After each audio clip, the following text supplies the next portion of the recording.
Hello friends, welcome to SSC coaching centre. दोस्तों, आज के वीडियो में बात करेंगे साधारण ब्याज और चक्रवृद्धि ब्याज की प्रश्नों की।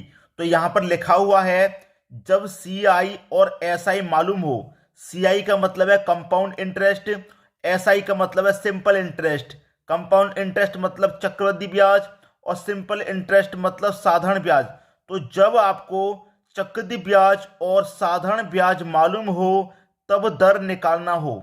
ठीक है, दर निकालना बहुत सारे बच्चे पूछते हैं कि सर दर का प्रश्न बताइए, दर कैसे निकालते हैं।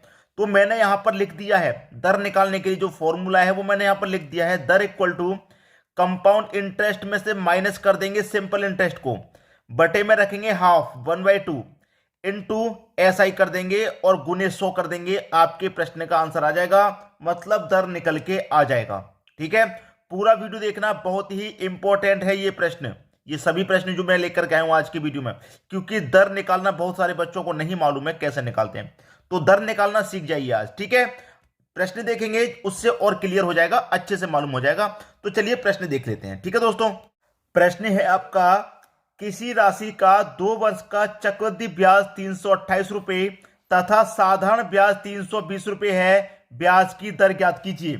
तो दोस्तों, मैंने आपको फॉर्मूला क्या बताया था दर निकालने का, दर इक्वल टू सी आई में से माइनस कर देंगे एस आई। ठीक है, और बटे में क्या रहेगा हाफ मतलब 1/2 और गुने कर देंगे एस आई और गुने कर देंगे पूरा 100। क्लियर है, निकाल लीजिए दर। सी आई कितना है, चक्रवृद्धि ब्याज आपका 328 है तो 328 लिख लेंगे, माइनस कर देंगे सिंपल इंटरेस्ट कितना है 320 है साधारण ब्याज तो 320 बटे में 1/2 इंटू एस आई आपका 320 है और गुने कितना है 100। ठीक है, अब देखिए दर निकाल रहे हैं हम, 328 में से माइनस कर देंगे 320 तो 8 बचेगा, बटे में 1/2 गुने कितना है 320 है और गुने कितना है 100 है। अब इसको सॉल्व करना है। देखिए जीरो से मैं यहां जीरो कटा दूंगा। क्लियर, 8 चौक के 32 कटेगा, 2 से 4 कटेगा 2 बार में। ठीक है, और 2 से 10 कटेगा 5 बार में। तो 5% का क्या निकल के आया, दर निकल के आया। ये दर है कितनी निकल के आई, 5% की। तो पहले ही ऑप्शन में आपको 5% दिया गया है, ये आपके प्रश्न का बिल्कुल सही जवाब है। तो आप इस फॉर्मूले को अभी के अभी अपनी नोटबुक में नोट कर लीजिए, ताकि दर निकालने की जब भी आपको रिवीजन करना होगा तो आप आसानी से कर लेंगे। ठीक है दोस्तों, अब देखेंगे अगला प्रश्न। अगला प्रश्न है, कोई धन का 2 वर्ष का चक्रवृद्धि ब्याज 410 रुपया तथा साधारण ब्याज 400 रुपया है, ब्याज की वार्षिक दर ज्ञात करो। ठीक है, तो मैंने दर बराबर क्या फॉर्मूला लिखवाया था आपको, मैंने लिखवाया है सी आई में से माइनस कर देंगे एस आई बटे में 1/2 इंटू एस आई और गुने 100। ठीक है, दर निकल आएगी। कंपाउंड इंटरेस्ट कितना है, चक्रवृद्धि ब्याज 410 है तो 410 ले लेंगे, माइनस साधारण ब्याज कितना है 400 है तो 400 ले लेंगे, बटे में आ जाइए 1/2 इंटू एस आई कितना है 400 है तो 400 ले लेंगे और गुने कितना 100 कर लीजिए भैया। दर आपकी 410 में से 400 घटा देंगे 10 बचेगा, बटे में 1/2 इंटू कितना 400 और गुने कितना पूरा 100। अब सीधा सीधा 2 जीरो से मैं यहां पर ये 2 जीरो कटा दूंगा। ठीक है, 2 से 4 कटा दूंगा 2 बार में और 2 से 10 कटा दूंगा 5 बार में। तो दर कितनी निकल के आ गई, दर आपकी फिर से 5% की निकल के आ गई। फिर से दर कितनी है 5%। पहला ऑप्शन इस बार भी सही हो गया। ठीक है, वही तरीका है, कोई अलग से तरीका नहीं है, बस इसको नोट रखना आप अपने दिमाग में, नोटबुक में भी और अपने दिमाग में भी इसको नोट रखना आप। बात क्लियर है। अब देखेंगे अगला प्रश्न। अगला प्रश्न है, किसी धन पर 2 वर्ष का चक्रवृद्धि ब्याज 220 रुपया तथा 4 वर्ष का साधारण ब्याज 400 रुपया है, तो दर ज्ञात करें। इस बार प्रश्न आपको फंसाने के लिए उसने चेंज कर दिया। क्या चेंज कर दिया, अभी तक हम जो प्रश्न देख रहे थे उसमें सेम वर्ष हुआ करता था, मतलब 2 वर्ष का चक्रवृद्धि ब्याज है तो 2 वर्ष का ही साधारण है। यहां पर 2 वर्ष का चक्रवृद्धि ब्याज है और 4 वर्ष का साधारण ब्याज है। तो आपको देखिए सीआई दे रखा है, सीआई कितना दे रखा है 2 वर्ष का, सीआई दे रखा है 2 वर्ष का कितना भैया 220 रुपया। सीआई जब 2 वर्ष का है तो हमें एसआई भी 2 वर्ष का चाहिए। अब 4 वर्ष का साधारण ब्याज 400 है तो हमें 2 वर्ष का चाहिए, तो 2 वर्ष का कितना हो जाएगा, 2 वर्ष का हो जाएगा 200 रुपया।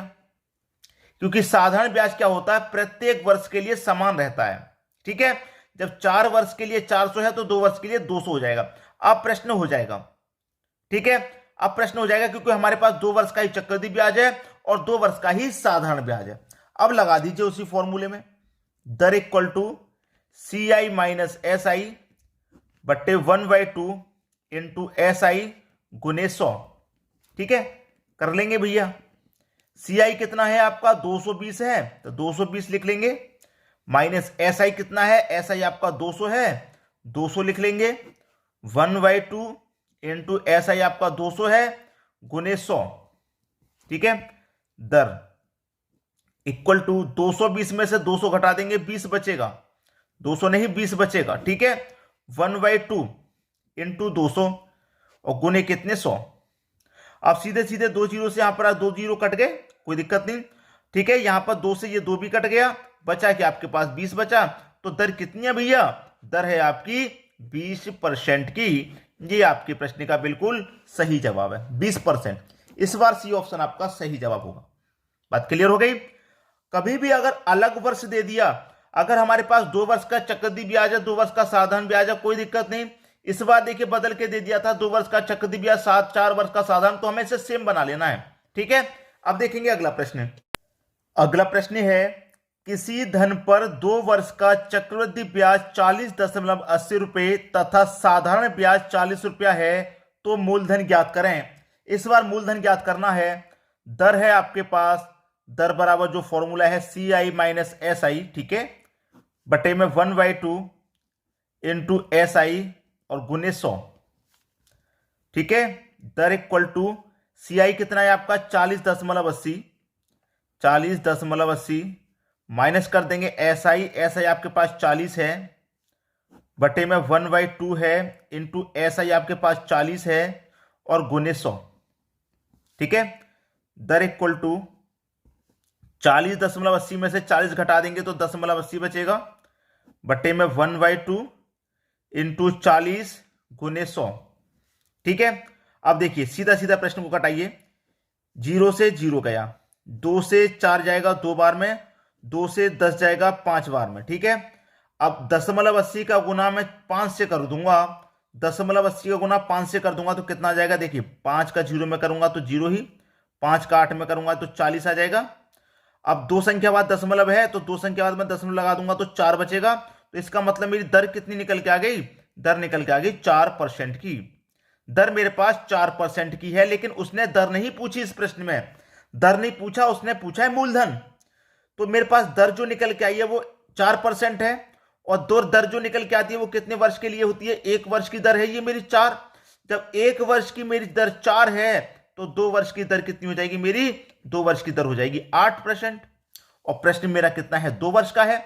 साधारण ब्याज मेरा 40 रुपया है, 2 वर्ष का है, तो 2 वर्ष का मेरा कितना हो गया, 8% की दर हो गई भाई। 1 वर्ष के लिए जब 4% है तो 2 वर्ष के लिए 8% हो जाएगी। तो 8% बराबर कितना है, 40 रुपया है भाई। ठीक है, 1 वर्ष का 4% तो 2 वर्ष का 8% और 2 वर्ष का ब्याज कितना है मेरा, साधारण 40 रुपया। साधारण ब्याज से सॉल्व करिए प्रश्न को, चक्रवृद्धि ब्याज से मत करिए क्योंकि हर साल ये बढ़ जाता है ब्याज पे ब्याज। साधारण ब्याज से सॉल्व होगा। ठीक है, 2 वर्ष का मेरा ब्याज कितना है 40 रुपया, 2 वर्ष का दर मेरा कितना है 8%, तो 8% बराबर 40 के तो कितने गुना है भाई ये, 8 पंजे 40, 5 गुना है। 8% बराबर 40, तो मुझे निकालना है 100% का मान, तो 100% का भी भैया क्या करूंगा मैं 5 गुना कर दूंगा तो कितना हो जाएगा ये 500। मैंने 100% का मान इसलिए निकाला है क्योंकि उसने मूलधन पूछा है। मूलधन क्या होता है 100%, मतलब 500 रुपया। बी ऑप्शन आपके इस प्रश्न का बिल्कुल सही जवाब हो जाएगा। बात सभी की समझ में आ गई। अब देखेंगे अगला प्रश्न। अगला प्रश्न है आपका 5,000 रुपए पर 2 वर्षों के चक्रवृद्धि ब्याज और साधारण ब्याज का अंतर 32 रुपया है तो ब्याज की दर कितनी है। भाई बहुत बढ़िया प्रश्न है ये। तो कभी भी ऐसा पूछा जाए यहां पर वो फॉर्मूला तो लगेगा नहीं क्योंकि हमें क्या दे रखा है, 5,000 रुपए पर 2 वर्षों के चक्रवृद्धि ब्याज और साधारण ब्याज का हमें अंतर दे रखा है 32 रुपया, तो वो दर कितनी है। ठीक है, ये पूछ रहा है। तो हमें क्या दे रखा है, अंतर दे रखा है, तो मैंने अंतर लिख लिया। हमारे पास रुपए कितने हैं 5,000 है तो 5,000 से डिवाइड कर देंगे और गुने 100 कर देंगे। बात क्लियर है। अब देखिए 2 जीरो से सीधे सीधे मैं यहां पर 2 जीरो ये कटा दिया, 32 के बटे में 50 आ गया, 32 के बटे में क्या आ गया, 50 आ गया। अब मैं यहां पर क्या करूंगा, 2 वर्ष की बात है तो 32 का 2 गुना 64 कर दूं और 50 का 2 गुना 100 कर दूं, बस प्रश्न सॉल्व हो गया। 2 जीरो है तो 2 संख्या बाद दशमलव आ जाएगा, मतलब 0.64 आ गया। अब 0.64 का मतलब स्क्वायर रूट अगर मैं करूंगा तो कितना हो जाएगा भाई, 0.64 का स्क्वायर रूट करूंगा तो हो जाएगा 8%। 64 का स्क्वायर रूट 8 होता है, तो 8%। तो दर कितनी है भैया, दर हो जाएगी आपकी 8% की। उम्मीद करूंगा कि सभी को प्रश्न आसानी से समझ में आ गया। अब देखेंगे अगला प्रश्न। अगला प्रश्न है 8,000 रुपए का 3 वर्ष के साधारण ब्याज व चक्रवृद्धि ब्याज का अंतर 61 रुपए है, तो ब्याज की दर कितनी होगी। ये जो प्रश्न है ये आपके लिए होमवर्क है, ठीक है। आप इसका आंसर मुझे कमेंट बॉक्स में बताना क्या आएगा, और अधिक से अधिक वीडियो को क्या करना है दोस्तों, आपको शेयर करना है, ठीक है। अधिक से अधिक शेयर करना है और कमेंट बॉक्स में इस प्रश्न का आंसर बताना है, ठीक है दोस्तों। वीडियो देखने के लिए आपका बहुत बहुत धन्यवाद।